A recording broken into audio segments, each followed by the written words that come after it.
সাগরে মাছ ধরা বন্ধ হওয়ায় অলস সময় কাটাচ্ছেন পটুয়াখালীর জেলেরা।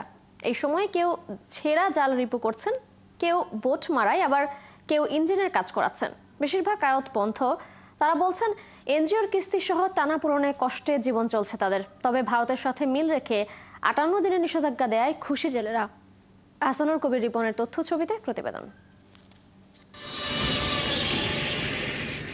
মহিপুরের জেলে মোহাম্মদ হোসেন মাছ ধরার পেশায় দীর্ঘদিন জড়িত থাকলেও প্রণোদনার চাল পান না। তার অভিযোগ, রাজনৈতিক প্রভাবশালীরা এই চাল পেলেও তারা বঞ্চিত হন। আমরা তো জালিয়াকারের চাউলটাও পাই না ঠিক মতো, আমাদেরকে দেয় না, ওই দেয় যারা নেতা আছে তারাই পায়। একই অভিযোগ আলিপুরের জেলে শহীদুল ইসলাম এবং আব্দুল আহাদের। তারা বলছেন 24 বছর ধরে এই পেশায় জড়িত, কাজ করেন, জেলে আইডি কার্ডও আছে, কিন্তু চাল পান না। স্বজনপ্রীতির অনিয়ম রয়েছে বলে জানান তারা। আইডি কার্ড আছে, আমার জেলেদের আইডি কার্ড আছে, এভাবে আমি চাল পাই না। অর্থাৎ যারা ভাগ বিতরণ করছে তারা নিজের আত্মীয় স্বজন দেখে আর চাল বিতরণ করে দিয়েছে। মাস 4 আগে আমার জেলে কার্ডটা নিয়ে অফিস আবার ডাকছে, অফিসে আমরা ইউনিভার্সিটি দেখেছি, তারপর জেলে কার্ডটা আমার কার্ডটা নিয়েছে। আদৌ পর্যন্ত আমি কার্ডটার কথা জিজ্ঞেস করছি, খালি আমার কার্ডটা আজ পর্যন্ত আমার জেলে কার্ডটা দেয়নি।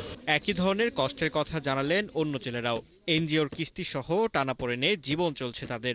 টাকা পয়সা নাই, মানুষের সবারই চলতে পারছে সমস্যা। আই বলতো যে আমরা 80 কেজি দেবো, আই দিত 30 কেজি 40 কেজি, হাই এলে 40 কেজি দিত, দিত না। অনেক সময় 30 কেজি একটা বস্তাও ধরাই দিয়ে বলতো যে সবাইরে পুষেই দিতেছি আমরা, এইভাবে বলতো।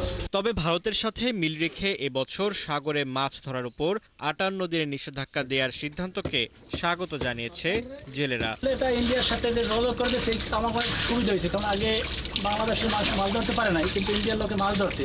জেলা মৎস্য কর্মকর্তা জানান, জেলে নিবন্ধন হালনাগাদ হচ্ছে। কার্যকর হলে আগামী বছর থেকে আর সমস্যা থাকবে না। হালনাগাদ তালিকা এখন পর্যন্ত চূড়ান্ত হয়নি, ওটার একটা রেজুলেশন হবে এবং এটা সফটওয়্যারে যখন আমরা এটা আপলোড করব তখন আগামী বছর থেকে আমরা একটা সুন্দর তালিকা পাবো। জেলা মৎস্য বিভাগ সূত্রে জানা যায়, 58 দিনের এই নিষেধাজ্ঞায় জেলেরা মাথা পিছু 77 কেজি করে চাল পাবে। পটুয়াখালীর মোট নিবন্ধিত জেলের সংখ্যা 81,300। এর মধ্যে সমুদ্রগামী জেলের সংখ্যা 48,000। ফারদিন নীরব, 71।